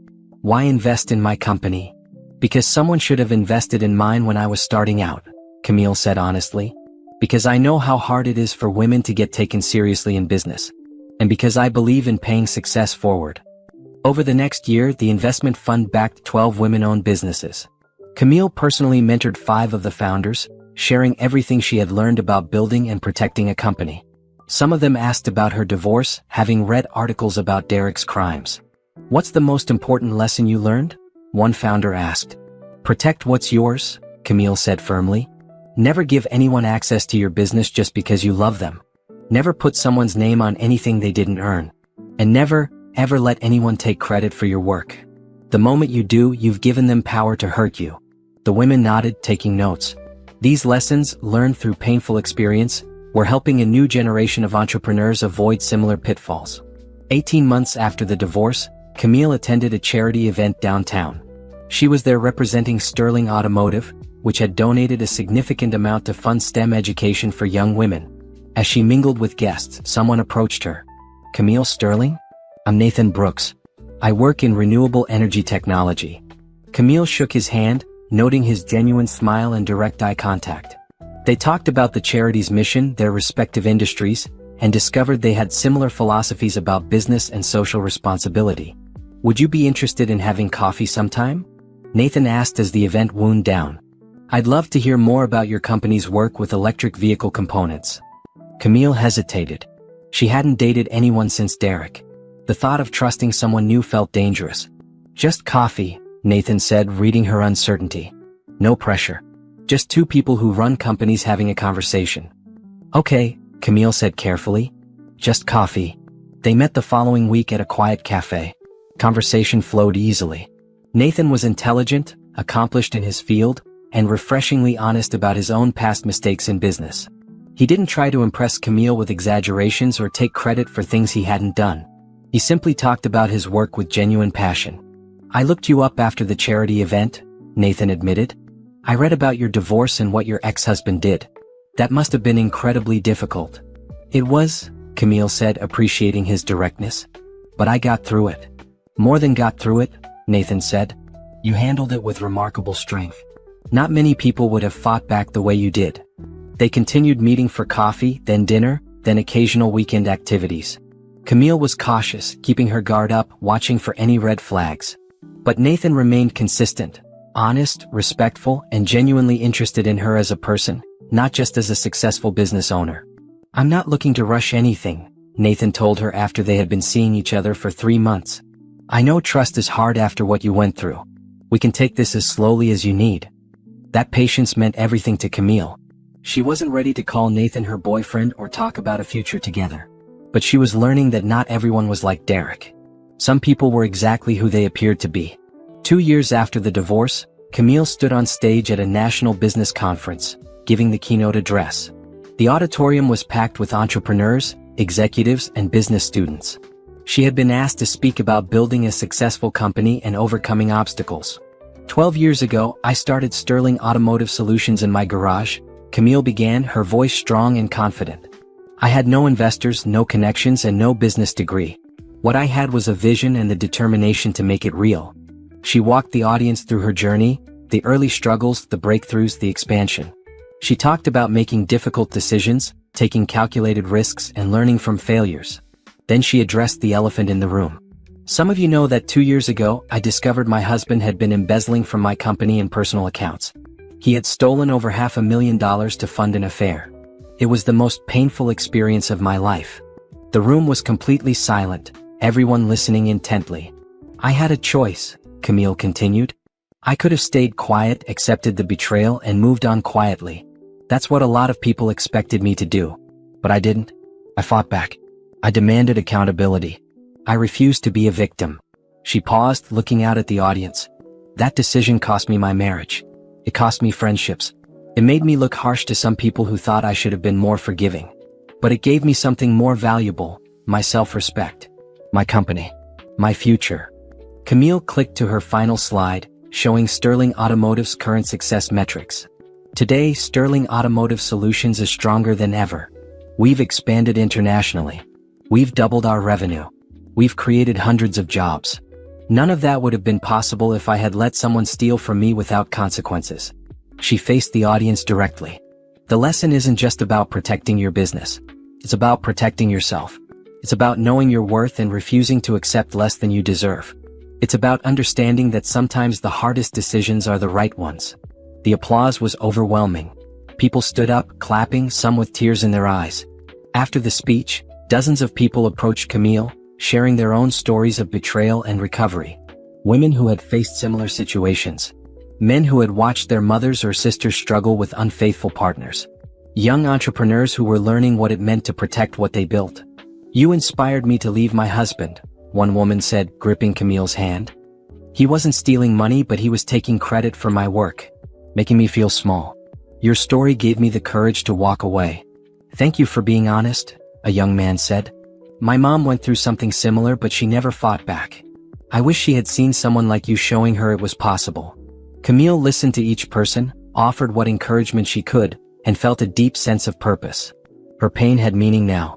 Her struggle had helped others find their own strength. That evening, Camille sat in her hotel room, looking out at the city lights. Her phone buzzed with a text from Nathan. "Saw the video of your speech. You were incredible. Proud of you." She smiled. Nathan had become a genuine part of her life over the past year. A friend, a support, and slowly something more. They were taking things carefully, but Camille was beginning to believe that maybe someday she could trust someone again. Another text came through, this one from Monica. "Derek completed his jail sentence today. He's officially a free man. Wanted you to know in case it affects anything." Camille stared at that message for a long moment. Derek was out of jail. Back in the world. Living whatever life he had managed to build from the ruins of his crimes. She felt nothing. No anger, no fear, no satisfaction. Just nothing. Derek had become irrelevant to her life. He was someone who had hurt her once, but who no longer had any power over her present or future. She deleted Monica's message and went back to reviewing plans for Sterling Automotive's next expansion. 3 years after the divorce, Camille received a letter. It was forwarded through her lawyer. Derek, respecting the no-contact order, had sent it to Monica, who had decided to pass it along to Camille with the note, "You can read it or throw it away. Your choice." Camille almost threw it away without reading it. But curiosity won out. The letter was handwritten, Derek's familiar script filling 2 pages. "Camille, I know I have no right to contact you even through lawyers. I know I destroyed everything between us. But I wanted you to know that I understand now what I did to you. Not just the theft, the betrayal of trust, the disrespect, the cruelty of taking credit for your work. I've had a lot of time to think. Time in jail, time working minimum wage jobs, time watching my life fall apart. I blamed you for a long time. Thought you were too harsh, too unforgiving. But I was wrong. You did what you had to do to protect yourself and your company. I'm not asking for forgiveness. I don't deserve it. I'm not asking you to reduce my payments or help me. I know I have to live with the consequences of my actions. I just wanted you to know that you were right. About everything. You built something amazing and I tried to steal it. You trusted me and I betrayed that trust. You deserved better than what I gave you. I'm sorry for all of it. I hope you're happy. I hope you found success and peace. You deserve both. Derek." Camille read the letter twice, then carefully folded it and put it away. She didn't respond. There was nothing to say. Derek's apology, whether genuine or not, didn't change anything. It didn't undo the past or heal the wounds he had caused. But it did give her closure. The knowledge that Derek finally understood what he had done. That he had taken responsibility for his actions. That he knew she had been right to fight back. That evening, Camille met Nathan for dinner. They had been together for over a year now, taking things slowly but steadily. He knew about Derek, knew about the betrayal, knew about Camille's caution. "I got a letter from Derek today," Camille told him over dessert.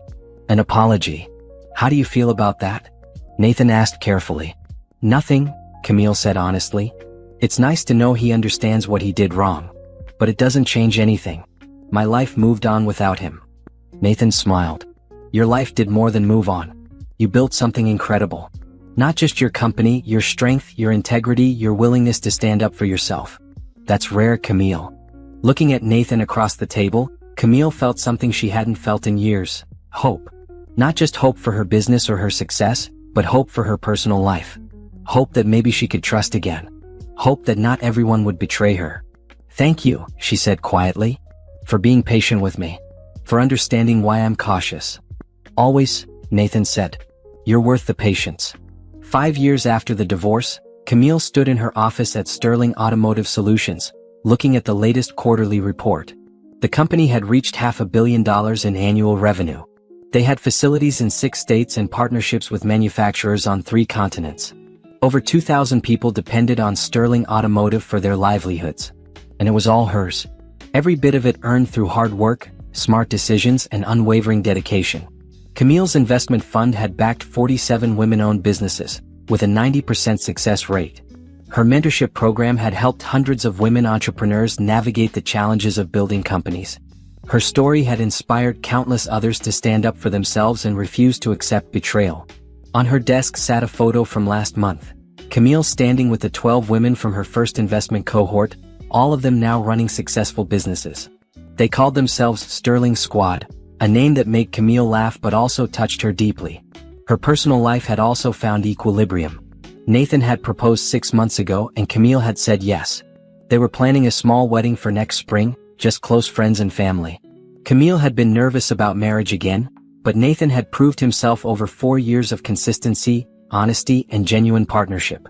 "We'll get a prenup," Nathan had said before even proposing. "I want you to feel completely secure. Your company, your assets, all protected. This marriage is about us, not about your money." That gesture had meant everything to Camille. Nathan understood that her caution came from experience, and he respected it completely. A knock on her office door interrupted Camille's thoughts. Jerome from security entered with an unusual expression. "You have a visitor," he said. "It's unusual. Derek Morrison is downstairs asking to see you. Says he knows he's not supposed to contact you, but he's asking if you'll make an exception just this once." Camille's first instinct was to refuse. The no-contact order was there for a reason. But curiosity made her pause. What could Derek possibly want after 5 years? "Tell him I'll give him 5 minutes, Camille said. "But you stay in the room with us." Derek looked completely different from the man she had divorced. He was thinner, his clothes were worn but clean, and his face showed every year of hard living. He looked like someone who had been broken down and was slowly rebuilding from nothing. "Thank you for seeing me," Derek said quietly, standing awkwardly just inside the door. "I know I don't have any right to be here." "You don't," Camille agreed. "What do you want?" "I wanted to tell you in person that I've finished my restitution payments," Derek said. "The last payment cleared yesterday. I know it took the full 5 years, but I did it. I paid back every penny." Camille nodded. She knew this already. Monica had informed her when the final payment arrived. But Derek clearly needed to say it himself. "I also wanted to tell you congratulations," Derek continued. "On your company's success. On your engagement. I saw the announcement. On everything you've accomplished. You deserve all of it." "Is that all?" Camille asked. Derek hesitated. "I wanted to ask you something. Not a favor, just advice. I'm trying to rebuild my life. I've been working, staying clean, going to therapy. But I don't know how to move forward when everyone knows what I did. How do I become someone trustworthy again?" Camille studied him for a long moment. This broken man asking for advice about rebuilding trust. The irony wasn't lost on her. "You don't get to become trustworthy again," Camille said bluntly. "Not with the people you hurt. Trust, once destroyed, doesn't come back. What you can do is become trustworthy going forward with new people. You can make different choices. You can be honest. You can work hard without stealing credit. But the people you betrayed? You don't get their trust back. That's the price you pay." Derek nodded slowly, absorbing this harsh truth. "That's fair. Thank you for being honest." "Derek," Camille said as he turned to leave, "did you actually learn anything from all this?" He paused, thinking carefully. "I learned that I was never the person I pretended to be. I wasn't successful. I wasn't important. I was just a man living off someone else's success and calling it my own. And I learned that the hard way." "Good," Camille said. "Then maybe you'll do better going forward." After Derek left, Jerome looked at Camille with admiration. "That was generous of you. Seeing him, I mean." "It wasn't generous," Camille said. "It was closure. For both of us." That evening, Camille went home to the house she still owned, the same house she had shared with Derek, but completely remodeled and redesigned. Every room reflected her taste now, unmarked by Derek's presence. Nathan was there, cooking dinner and singing along badly to music playing from his phone. He looked up when she entered and smiled. "How was your day?" "Interesting," Camille said, wrapping her arms around him. Derek came by the office. Nathan tensed slightly. "Everything okay?" "Everything's fine," Camille assured him. He finished his restitution payments. "Wanted to tell me in person. It's officially over now. How do you feel?" Camille considered the question. Relieved. Satisfied. Ready to never think about it again. Nathan kissed her forehead. "Then let's have dinner and talk about literally anything else. I was thinking we should finalize the wedding venue this week." They spent the evening planning their wedding, discussing honeymoon options, and laughing at Nathan's terrible cooking. It was normal and comfortable and exactly what Camille needed. Later that night, as Camille got ready for bed, she looked at herself in the mirror. The woman looking back was different from the one who had stood frozen in a parking garage 5 years ago, listening to a mistress mock her. That woman had been devastated, broken, unsure of her path forward. This woman was strong, confident, successful, healed. The journey from that parking garage to this moment had been brutal. It had required strength Camille didn't know she possessed. It had demanded that she fight when every instinct said to hide. It had forced her to value herself enough to demand accountability. But she had done it. She had taken back her power, protected her company, and rebuilt her life into something even better than before. The new beginning wasn't just about Sterling Automotive's success or the investment fund or her upcoming marriage. The new beginning was about Camille herself, a woman who had learned that her worth wasn't tied to anyone else's opinion, that her success belonged to her alone, and that she had the strength to overcome anything life threw at her. She had wanted revenge and she had gotten it. Derek had lost everything while Camille thrived. But more importantly, Camille had reclaimed herself. She had refused to be a victim. She had stood up, fought back, and won. And now, 5 years later, Camille Sterling stood on the other side of betrayal, not broken, not bitter, but stronger, wiser, and ready for whatever came next. The past was finally behind her. The future stretched ahead, bright with possibility.